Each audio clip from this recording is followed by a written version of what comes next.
Bismillahirrahmanirrahim. Assalamualaikum warahmatullahi wabarakatuh. Kembali lagi dengan Sarah Rahmawati, NIM 1814080055. Nah, di mata kuliah metodologi penelitian kali ini saya akan menjelaskan materi kita tentang referensi.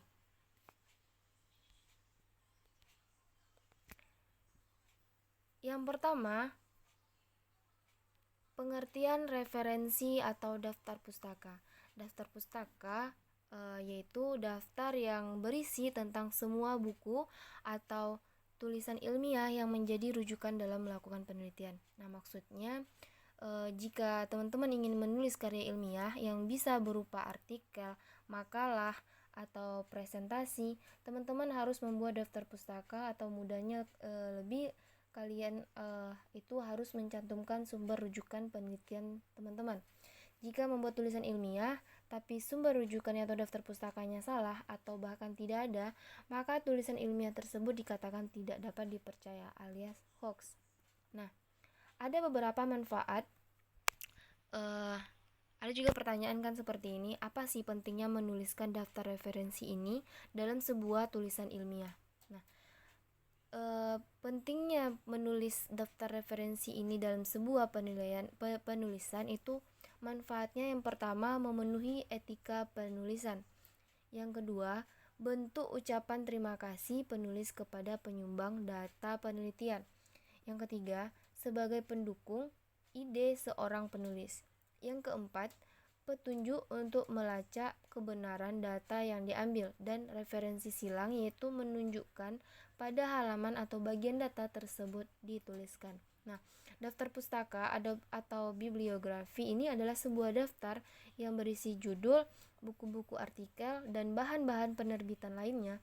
Daftar pustaka ini memiliki nilai penting karena dengan adanya daftar pustaka ini, pembaca dapat melihat kembali bahwa pada sumber asli yang membuat tulisan tersebut.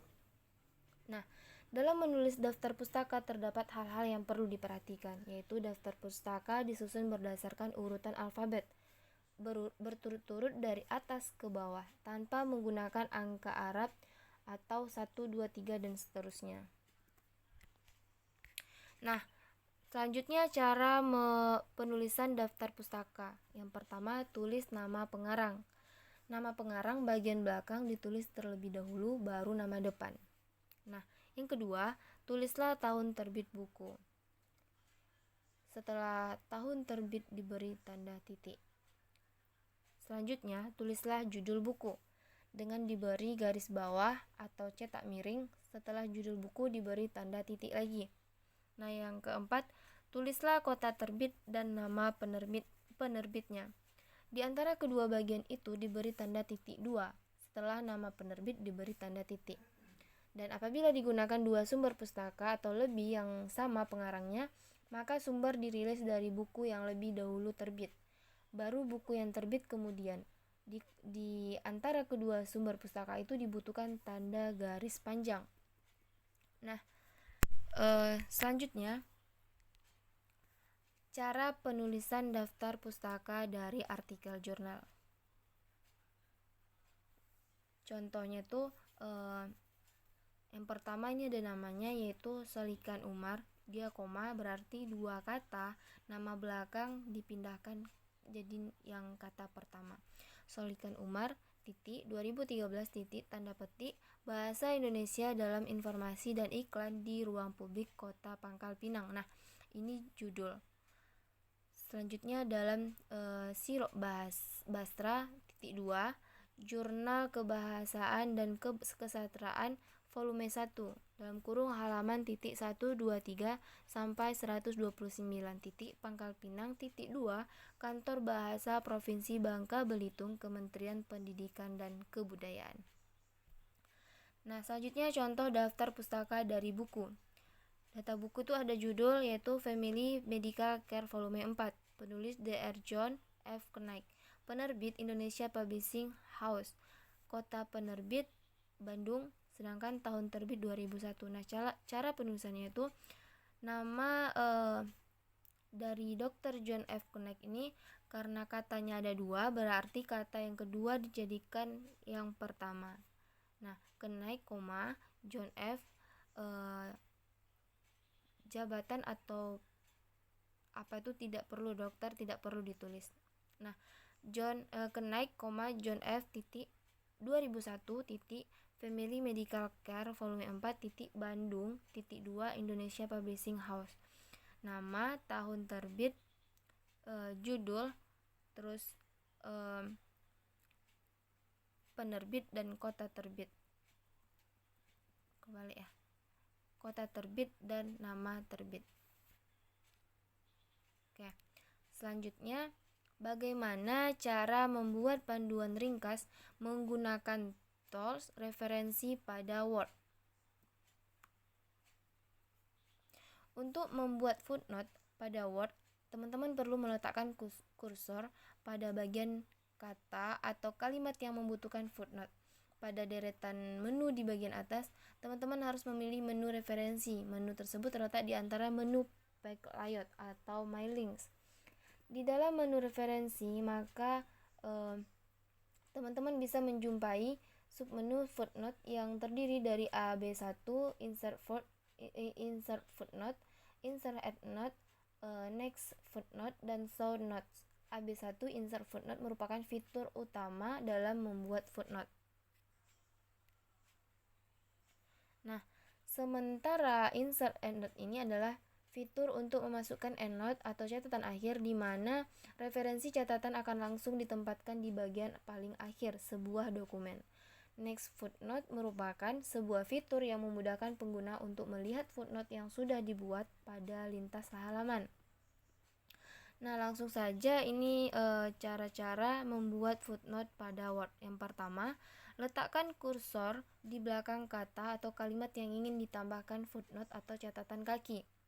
Yang kedua, klik menu referensi lalu tekan AB1 footnote. Selanjutnya, yang ketiga, setelah melakukan klik pada AB1 footnote, maka teman-teman bisa langsung mengisi footnote di bagian bawah dokumen.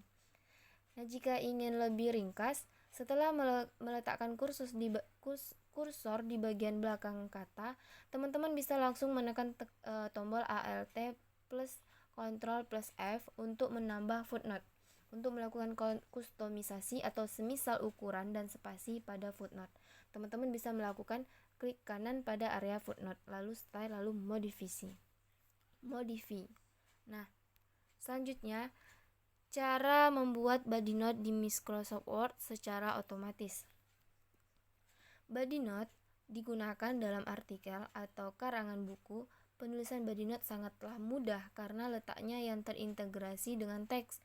Body note terdiri dari 3 unsur, yaitu nama pengarang, tahun terbit, dan halaman. Nah, berikut ini cara membuat body note. Yang pertama, buka file atau makalah yang ingin dicantumkan body note. Yang kedua, kemudian arahkan kursor pada bagian akhir paragraf atau yang akan diberi body note sebelum tanda titik.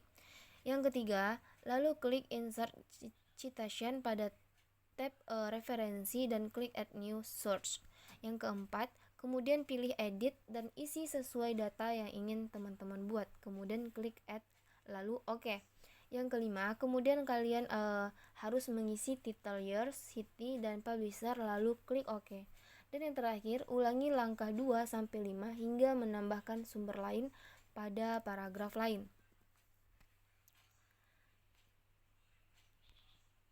Nah, cara membuat daftar pustaka secara otomatis. Yang pertama, selanjutnya yaitu cara membuat daftar pustaka. Ingat, membuat daftar pustaka ini masih dalam satu file yang sama. Buatlah lembar baru untuk bab daftar pustaka. Lalu pilih menu referensi, bibliografi, dan insert bibliografi. Nah, maka akan muncul hasil daftar pustaka yang sudah berurutan berdasarkan abjad. Itulah cara membuat daftar pustaka yang cepat dan otomatis di Microsoft Word. Lalu cara membuat endnote pada Word. Nah, yang pertama, letakkan kursor di akhir kata atau kalimat yang ingin teman-teman tambahkan catatannya. Yang kedua, klik tab referensi lalu klik tombol insert endnote dan kursor akan pindah ke bidang catatan di bagian akhir dokumen. Isi dengan keterangan yang teman-teman inginkan. Nah, tips yang kali ini, klik 2 kali di penanda catatan akhir atau angka ataupun tanda bintang untuk mengembalikan kursor ke tempat ketikan dokumen semula. Selanjutnya, bagaimana cara membuat panduan ringkas menggunakan penulisan referensi otomatis dari Google Cendekia dan sumber online lainnya. Di sini saya mengambil salah satu contoh menulis daftar pustaka dengan Google Scholar. Nah, yang pertama, masukkan pada halaman atau klik pada link berikut. https://scholar.google.co.id /. Nah, selanjutnya teman-teman bisa mengetikkan referensi apa yang sedang kamu cari. Yang ketiga, akan banyak muncul hasil yang relevan dengan apa yang kamu cari. Kamu tidak diminta untuk memilih sesuai kebutuhan. Klik 2 kali pada link yang kamu inginkan untuk membacanya terlebih dahulu. Lalu, apabila kamu merasa bahwa referensi yang kamu cari ada pada materi tersebut, maka cukup klik kiri 1 kali pada menu Kit untuk menampilkan daftar pustaka. Lalu untuk tahap selanjutnya, pilih referensi yang dengan standar APA atau karena standar ini merupakan yang paling banyak dipakai dalam penulisan ilmiah. Blok keseluruhan referensi dan klik kanan copy lalu paste kembali.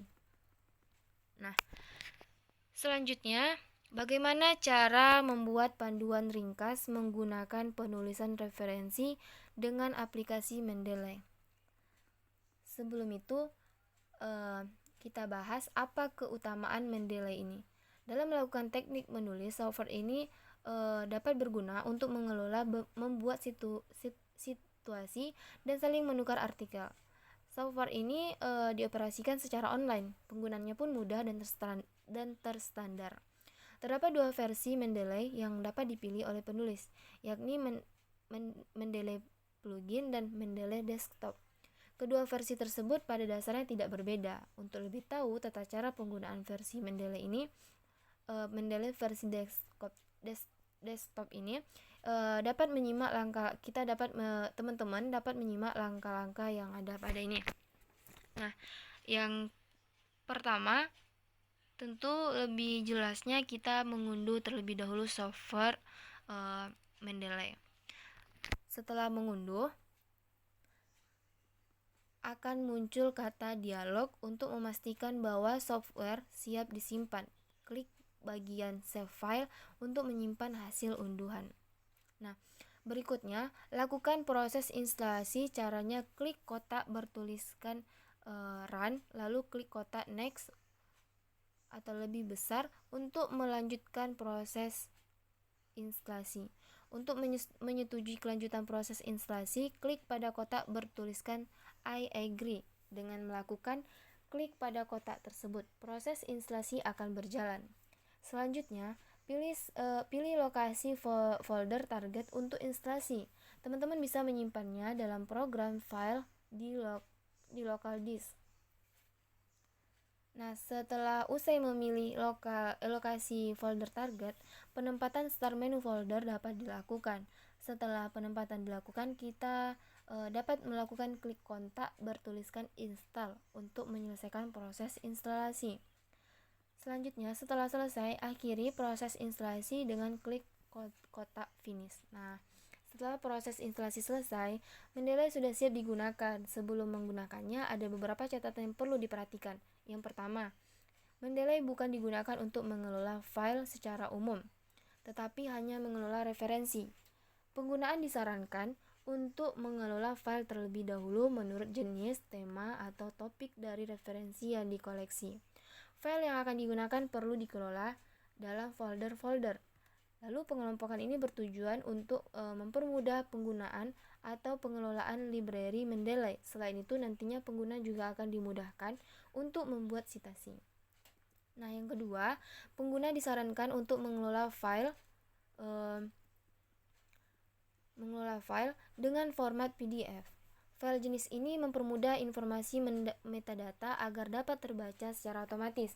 Jadi, pengguna lebih disarankan untuk menggunakan sumber berformat PDF agar nama penulis, tahun, judul, nama jurnal, penerbit, volume, dan nomor terbitan, halaman, dan sebagainya dapat terbaca. File dengan format PDF sebaiknya memiliki resolusi yang tinggi agar semua informasi metadata dapat terbaca dengan lebih akurat. Sebaliknya, PDF yang resolusi rendah berpotensi mengurangi akurasi data yang terbaca. Data yang kurang akurat nantinya perlu diperbaiki kembali dengan cara manual. Nah, kemudian untuk menjalankan Mendeley ini teman-teman bisa langsung melakukan double klik pada shortcut yang muncul di Windows Desktop. Jika halaman Mendeley telah terbuka, pengguna atau teman-teman dapat menamai folder-folder untuk seluruh referensi yang sudah dikelompokkan menurut jenis artikelnya.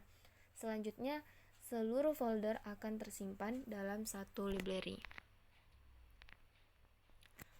Selanjutnya, bagaimana cara membuat panduan ringkas menggunakan penulisan referensi dengan aplikasi Zotero.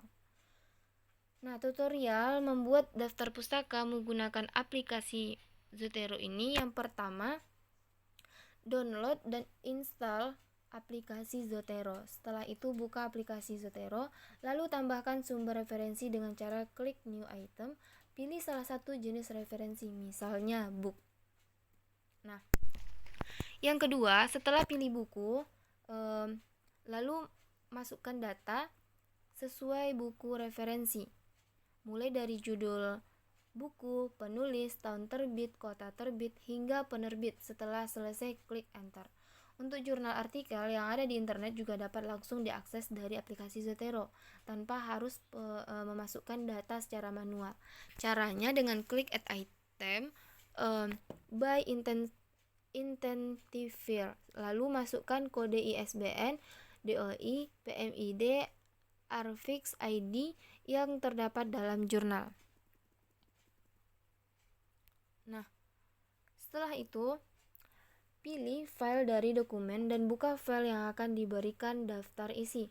Lalu pilih Zotero dan klik add atau edit bibliografi untuk menambahkan daftar pustaka. Nah, ini gambarnya. Selanjutnya itu muncul tampilan daftar pustaka seperti yang saya tekan nih. Nah, jadi setelah itu pilih citation style sesuai kebutuhan teman-teman.